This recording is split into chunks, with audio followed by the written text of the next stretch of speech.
안녕하십니까. 폴리우레탄 성형기술연구소입니다. 자, 이번 시간에는 프리폴리머 관련해서 이야기를 해볼까 하는데요. 프리폴리머를 구체적으로 자세히 얘기하는 게 아니고 프리폴리머의 실험의 관점에서 프리폴리머를 얘기를 하겠습니다. 프리폴리머는 이제 큰 카테고리가 모디파이드 이소시아네이트 중에 하나인 거죠. 보통 이제 NCO 리치 프리폴리머가 절대 다수를 차지하니까 NCO가 나오면 이소시아네이트인 거고요. 이렇게 변성, 그러니까 성질을 바꿔서 폴리올 같은 걸 붙여서 만들었으니까 변성 이소시아네이트가 되는 거고요. 그래서 이제 프리폴리머는 이 앞에 MDI 프리폴리머, TDI 프리폴리머 또는 알리파틱 이소시아네이트 프리폴리머 이런 식으로 이소시아네이트로 구분을 하기도 합니다. 그래서 다양한 종류의 굉장히 많은 프리폴리머가 폴리우레탄 응용 분야에 쓰이고 있죠.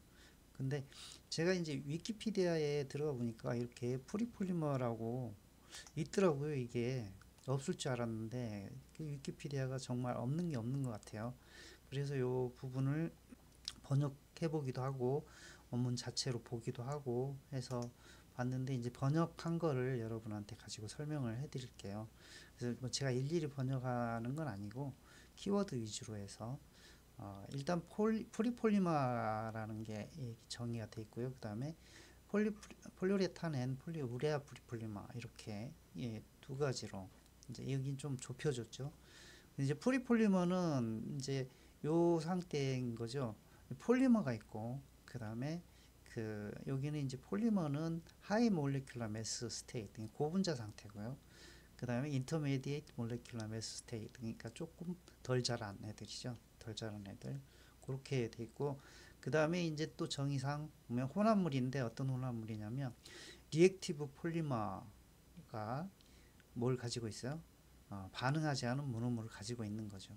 그러니까 NCO 프리폴리머 같은 경우도 프리 NCO가 있고 그 다음에 폴리올에 붙어 있는 NCO 그 말단의 NCO 이렇게 되는 거죠.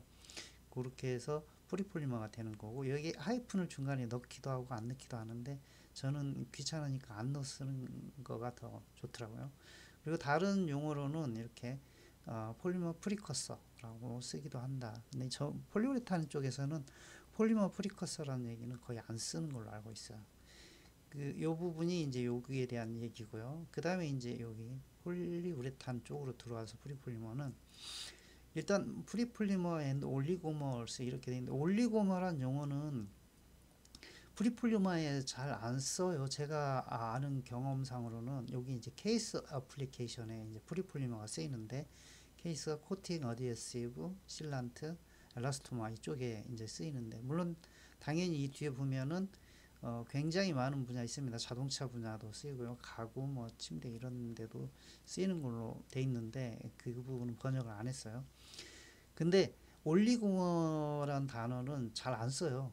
올리고머란 폴리우레탄 쪽엔 잘 안 쓰고 올리고머라는 단어가 쓰이는 건 뭐냐면 그 이소시아네이트에서 분자량이 다를 때 이제 핵체라고 그러는데 2핵체, 3핵체, 4핵체 이렇게 할 때 2핵체보다 더 큰 분자량을 갖는 이소시아네이트를 이제 올리고머 MDI죠, MDI. 폴리메릭 MDI 성분 중에서 그걸 올리고머라고 평하기도 하는데 의미상으로는 맞는데 이 사용상으로는 프리폴리머라는 거를 단독으로 쓴다. 이게 헷갈리니까 같이 안 쓴다. 이렇게 다른 분야에서는 쓰는지 모르겠어요. 그래서 변성 이소시아네이트 그러니까 일단 이소시아네이트의 본래 성질을 죽인 거고요. 목적하에 만듭니다. 특별한 목적이 있어요. 프리폴리머를 만드는 세 가지 목적 이런 게 있습니다. 제가 전에 칼럼 같은 걸 썼는데 제 네이버 카페에는 그런 내용이 있을 겁니다. 근데 세 가지만 있는 게 아니고요. 훨씬 더 많은 이유가 있어요. 이유가 그냥 하는 게 아니에요. 특별한 이유가 있습니다. 그래서 프리폴리머를 중합해서 제품을 만들어서 팔기도 하고 그 다음에 그걸 가지고 발포도 하고 성형도 하는 거죠. 제가 실험에 대해서 얘기를 한다고 그랬잖아요. 실험에 대해서. 여기 이 문장에서 이 이야기가 시작됩니다. 위키피디아에 가보면 여기 어디에 있냐면 이렇게 돼 있어요. 그러니까 어떤 타입의 폴리올도 다 프리폴리머를 만들 수 있다. in theory, 이론상에서는 이렇게 돼 있어요. 근데 정확히 in theory예요. 이론상에서는요. 그래서 어떤 폴리오를 가지고 이소시아네이트에 붙여서 반응을 시켜야 된다. 이런 개념이 프리폴리머다. 그러면 그 어떤 폴리오를 선정하는 데 있어서 되게 주의가 필요해요. 실험할 때. 그게 왜 그러냐면 이제 여기로 가볼게요. 보통 이제 프리폴리머 설비는 이렇게 구성이 돼 있어요. 프리폴리머 자체가 이게 1번이 모터, 스터러, 그 다음에 2번이 리액터. 여기 밑에 이 버셀 이게 리액터예요. 반응기. 그 다음에 3번이 히팅 멘틀. 여기 히팅 멘틀. 여기서 이제 히팅을 해주죠. 그 다음에 4번이 컨트롤러. 히팅 멘틀의 온도를 컨트롤해 주는 거예요. 템퍼레처 컨트롤러예요. 그 다음에 5번이 임펠러. 이게 임펠러죠. 요거 이 샤프트에 있고 여기가 날개죠. 임펠러 날개. 그래서 이 샤프트의 날개. 그 다음에 6번이 컨덴서 이렇게 돼 있는데 보통 이제 프리폴리머 같은 경우는 NCO 리치 프리폴리머는 컨덴서를 안 달아요. 안 다는데 제가 요 다른 실험 장비니까 요런 같은 경우는 이제 다른 합성 설비에 컨덴서 붙어 있기도 하죠. 저기 막 메꿔버리면 됩니다. 빼고. 그 다음에 7번이 서모메타. 당연히 서모메타는 꽂아야 되죠. 서모메타. 그 다음에 8번이 이 뷰렛. 그 다음에 9번이 샘플러인데 뷰렛은 요게 이제 원료를 여기에 투입하고 그러니까 원샷으로 한 번에 때려서 원료를 투입하지 않을 때 8번을 통해서 이렇게 뷰렛으로 넣기도 하고 뷰렛이 필요한 이유는 반응이 급할 때 드로핑 반응 같은 걸 할 때 뷰렛이 필요합니다.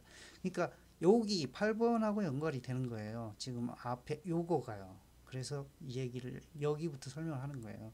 그 다음에 9번 이제 샘플러에서 샘플 취한다라고 돼 있는데 보통은 이제 8번에 구멍을 뚜껑을 여닫으면서 여기다 하나를 쓰기도 하죠.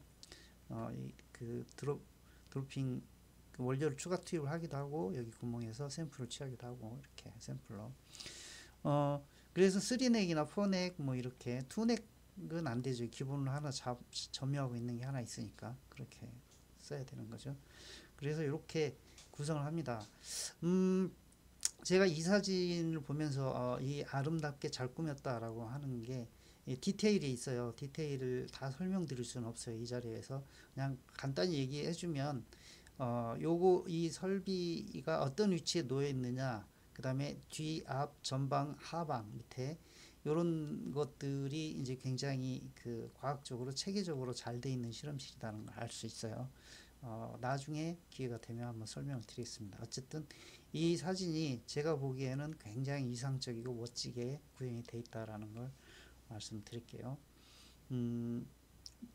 자, 여기 이 뷰렛 드로핑 반응 이렇게 얘기를 했는데 제가 이 얘기 연결을 시켜 볼게요. 이게 이제 이론상으로 모든 폴리올이 가능하다 이렇게 돼 있는데 어떤 이소시아네이트 예를 들어서 MDI 같은 경우는 굉장히 반응성이 빨라요. 근데 보통 모노메릭 MDI 가지고 프리폴리머를 만드는데 폴리올이 반응성이 있다. 예를 들어서 프라이머리 OH를 가진 폴리올이라든가 아니면 NH가 들어있는 아민계가 들어있는 폴리올이라든가 이런 것들은 MDI 프리폴리머는 못 만들어요. 못 만든다고 생각하시면 돼요. 그리고 만들더라도 이제 드로핑 반응을 시켜야 되는 거예요. 근데 그럴 경우에 드로핑 반응을 시킬 때 드로핑 속도라든지 아니면 실제로 이 리액터를 원료를 잘못 때려 넣어 가지고 이 버셀만 문제가 생기는 게 아니죠. 이제 문제가 생기면 깨지면은 요 밑에 히팅 멘틀도 문제가 생기죠. 히팅 멘틀도 작살이 나는 거예요. 저는 많이 해먹었어요. 솔직히 표현하면 많이 해먹었는데 그 이유가 뭐냐면 요걸 안 했기 때문에 그래요. 이게 예비 실험이라고 저는 표현을 하거든요. 즉 일단은 폴리오라고 이소시아네이트를 이렇게 비커에 넣어서 저어봐야 돼요. 그래서 이게 떡이 돼 버리잖아요. 그러면 절대로 여기다 걸면 안 돼요. 걸면 큰일 납니다. 걸면 이게 회전하고 있잖아요. 회전축이잖아요. 모터에서 회전하고 날개가 있고 돌잖아요. 그럼 이게 고형화돼 버리면 깨진단 말이에요. 잘못하면 이게 깨지면 이 덜 반응한 액은 줄줄 흘러서 밑으로 그러면 이거는 히팅 멘트는 완전히 작살이 나는 거예요. 다시는 못 써요. 그래서 예비 실험이 필요해요. 그래서 일단 상온에서 섞어 봐야 되고요. 그 다음에 내가 요거를 요 상태에서 히팅을 해서 80도씨나 70도씨에서 두세 시간 이상을 반응을 시키겠다 라고 하면은 이렇게 여기 히팅 플레이트에다가 잽싸게 이걸 해보는 거예요. 요 막대기 이대로 올려가지고 요거를 사진이 좀 그런데 요 막대기 하나 남죠. 이거 가지고 여기다가 넣어가지고 해서 적어도 80도씨에서 반응한다 그러면 플러스 한 10도 정도 더 90도씨까지 정도는 올려봐야 돼요. 왜 그러냐?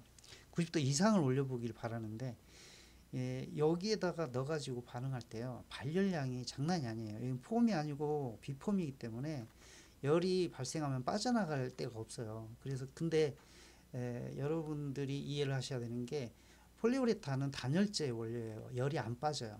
그래서 열을 자기가 가지고 있단 말이에요. 근데 발열이 이렇게 나면은 히팅을 여기서 조금 하는 도중에 확 반응이 진행이 돼가지고 순식간에 반응이 그 열이 90도, 100도까지 올라가요. 좀 심한 경우는 120도, 130도 이렇게 올라가요.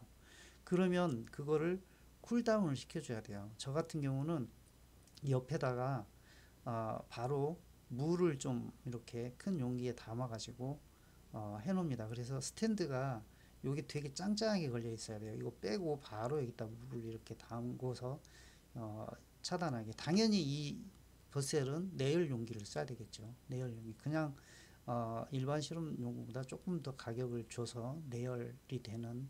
근데 거의 대부분 이런 반응기는 히팅을 하기 때문에 내열성을 가지는 것들로 나와요. 그냥 빵 깨지고 그런 일은 없어요.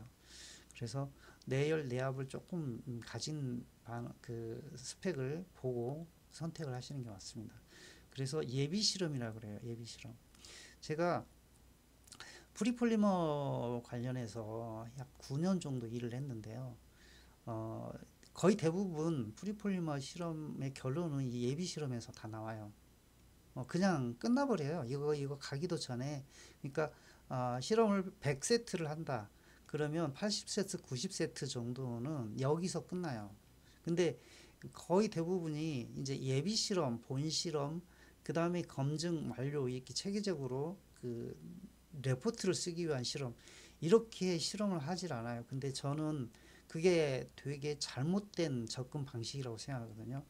물질의 본성을 먼저 파악을 하고 그런 것을 하기 위한 예비 실험을 충분히 거친 다음에 그 다음에 변수 실험을 들어가고요. 이런 장치에 걸어서 변수 실험도 대충 해요. 저 같은 경우는 여기 100g, 10g, 10g 이렇게 넣는다. 이렇게 한다 그러면은 계량할 때도 후다닥 해가지고 가능하면 이 실험의 개수를 늘리는 거예요. 그러니까 하루에 한 배치 실험하고 끝난다. 그러면 피드백은 한 배치, 한 세트밖에 못 얻잖아요. 그래서 이제 리액터를 여러 개를 걸어놓고 대충 하는 거죠. 대충. 그래서 두세 개씩 리액터를 걸어놓고 계량도 대충 하고. 왜냐하면 결과를 완벽하게 얻을 수 있는 실험, 그런 실험은 미지의 실험은 없어요. 처음부터 하는 거는 미지의 실험 알고 하는 실험이에요. 그거는 말 그대로 검증 실험이에요. 스토이오키오메트리로 해가지고 딱딱 떨어져서 NCO 몇 프로가 나온다. 그러면 그게 나오느냐 안 나오느냐 이거 검증이에요. 마지막 다 이론적으로 아이디어적으로 이미 끝난 상태, 머릿속에서 정리가 끝난 상태에서 그게 맞냐 틀리냐 하는 거는 정밀하게 계량해야 되고, 그 다음에 여기 가스, 이너트 가스 충진이라든지 아니면 온도 컨트롤, 온도가 승원할 때 너무 갑자기 승원하면 안 되니까 이렇게 단계로 끊어서 이게 파이널로 80도씨로 세팅한다 그러면 중간에 50도씨까지만 올렸다가 60도씨 또 한 10분 이상 스테이 했다가 멈췄다가 이런 식으로 굉장히 디테일하게 설계해서 실험하는 그 검증 실험은 파이널 한 번이면 좋게요. 근데 그 과정이 변수를 파악해내는 실험이다. 그러면은 무조건 대충 해야 되는 거예요. 대충. 그래야 효율적으로 결과를 피드백을 얻을 수 있어요. 그러니까 다시 말씀드리면 예비 실험이 충분할 때 요거는 검증 실험 한 번이면은 끝나요. 굉장히 실험 시간을 단축할 수 있는 거예요. 이거는 해본 사람 아니면 제 말을 이해를 못 할 거예요. 근데 거의 대부분이 대학원에서 배워서 이 실험 연구원으로 투입된 사람들은 이걸 몰라요. 해본 적이 없으니까. 가르쳐 주질 않죠. 이거는 경험에 의해서 얻어지는 지혜 중에 하나거든요. 그리고 대충 해봐야 된다는 것도 통하질 않아요. 그 사람들한테는. 그냥 FM이에요. 처음부터. 그러면 이 프리폴리머 한 세트 걸고 실험하면 하루 종일이거든요. 어떤 경우에는 반응이 느리면 반응 시간만 3시간, 4시간이란 말이에요. 그러면 아침에 출근해가지고 리액터 준비해서 세팅하고 반응 걸고 퇴근하려면 클리닉까지 한다 그러면 밤 11시에요. 한 세트 하는데 하나. 그러면 다음날 또 11시까지 해야 되고, 그러면 일주일 내내 해봐야 5개밖에 결과를 피드백 받지 못해요. 5개 가지고 뭔가를 추가 아이디어를 내고 실험을 해야 된다. 그러면은 일주일에 5개는 너무 적은 거예요. 샘플 수가. 그래서 요 실험 할 때도 대충 그런 개념을 좀 아셔야 된다 하는 거고, 그 다음에 이제 이 스케일업 실험을 하게 되는 경우가 있죠. 스케일업 실험을 하게 되면은 이렇게 요런 설비를 이용하죠. 저는 대기업에서 근무하면서 합성을 하면서도 이 설비를 놓지를 않았어요. 왜? 의미가 없어요. 여기로 바로 갑니다. 여기로 바로 가야 돼요. 그러니까 여기서 실험이 검증이 끝나야 돼요. 굉장히 안정적으로 검증이 끝나서 샘플을 충분한 수량을 획득을 해서 샘플 테스트까지 고객에게 샘플을 전달을 해서 샘플 테스트까지 마치는 걸 여기서 해야 돼요. 여기서. 그러면 이게 몇 리터짜리여야 되겠어요. 이게. 네. 그런 개념이에요. 작은 걸로 실험할 수도 있어요. 근데 이 원료 메이커에서는 굳이 이 그 샘플 시료 양이 이 실험의 전체 비용에 영향을 주는 게 아니에요. 인건비예요. 결국은 시간과 싸움이고요. 그 다음에 나머지 설비적인 부분이나 또는 원료적인 부분은 부수적인 부분이에요. 근데 실제로 중소기업이 되게 이런 실험을 하는데 특화돼 있잖아요. 대기업보다 중소기업 열심히 한단 말이에요. 근데 원료라든지 이런 걸 하기 위해서 뭐 500ml짜리 이런 실험 설비를 놓고 하는데요. 제발 그러지 마세요. 500ml 가지고는 그 다음에 이어지는 분석이라든지 또는 샘플링 해가지고 샘플 제공해서 그 파이널 레포트를 받는다든지 이런 거를 할 수가 없어요. 500ml를 쪼개가지고 해봐야 뭐 100g, 100g 5개인데 나올 수가 없어요. 네, 기본적으로 3리터 이하 가지고는 할 게 별로 없어요. 그래서 요 세팅을 진짜로 정밀한 실험, 뭐 몇 그램 단위로 뭔가 그 결과를 NMR 분석해야 되고 IR 분석해야 되고 이런 실험을 해야 된다. 정밀 화학이다. 그러면 이제 500ml, 뭐 300ml짜리가 맞는데 폴리우레탄은 벌키 사이언스예요. 벌키 사이언스. 매스 프로덕션이란 말이죠. 그래서 3리터 이하짜리는 웬만하면 하지 마세요. 하지 마세요. 네. 자, 그래서 중간에 요 20리터, 뭐 50리터짜리가 의미가 없고요. 네. 여기서 바로 건너뛰어서 이렇게 중앙 반응으로 넘어가는 거죠. 슬슬 이제 결론을 얘기를 할게요. 이런 것도 있더라고요. 이렇게 멋지게 구성된 프리폴리머, 여기 프리폴리머 리액터 2개가 있어요. 다양한 설비를 가지고 구성을 해놨어요. 이제 이 정도 하면은 몇십억 최소, 몇백억까지는 아니고 최소 몇십억은 들 것 같아요. 설비가. 여기 사이트 가서 참고하시면 됩니다. 자, 결론 내드릴게요. 자, 프리폴리머는 변성 이소시아네이트 중에 한 축이고요. 보통의 경우에는 NCO 리치 프리폴리머가 많다. 그리고 실험은 두 가지다. 예비 실험 하나가 있고 검증하려고 하는 최종 파이널 레포트까지 내려고 하는 그 실험이 두 가지가 있다. 그거를 구분해서 액션을 하시라. 그래야 비용적으로 시간적으로 절약할 수 있다. 그 다음에 제가 이제 이거 꼭 말씀드릴게요. 실험 장비의 과목이에요. 잘못 선택한 실험 도구, 띄어쓰기를 너무 심하게 했네요. 강조하다 보니까 잘못 이렇게 강조한 거예요. 네, 오타입니다. 실험 설비 있잖아요. 저는 이제 연구소뿐만 아니라 생산 라인에도 있었기 때문에 이 스케일업 과정이라든지 실험 설비의 선택에 대해서 굉장히 중요시하게 여기는 사람이에요. 근데 실험 장비가 생각을 제어를 해요. 여러분은 그런 생각을 안 가졌을 거예요. 근데 이 말을 실험실에 오래 계셨던 분들한테 이 말 한번 물어보세요.